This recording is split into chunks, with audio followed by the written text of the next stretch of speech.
ஜெய் ஸ்ரீ ராமகிருஷ்ணா. சுவாமி விரஜானந்தரின் உபதேசங்கள்.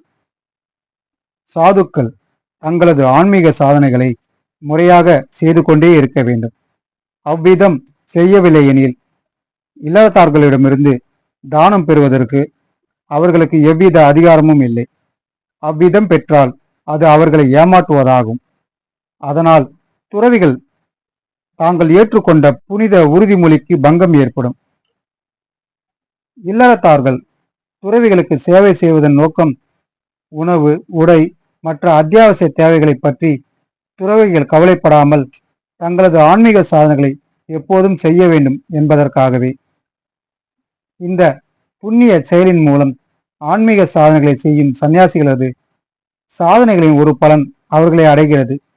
எனவே துறவிகள் அதிகமாக தவத்தை மேற்கொள்ள வேண்டும்.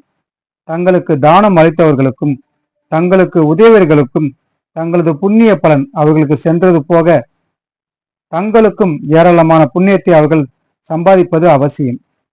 இவ்விதம் அவர்கள் செய்யாமல் போனால் அவர்களது ஆன்மீகத்திலும் ஒழுக்கத்திலும் மிகுந்த நஷ்டம் ஏற்படும்.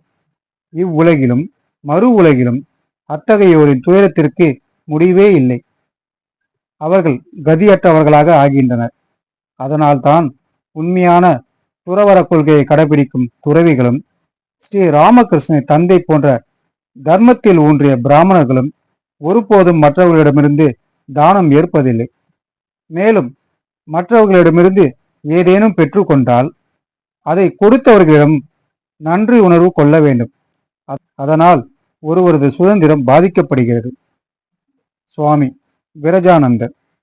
ஜெய் ஸ்ரீ ராமகிருஷ்ணா.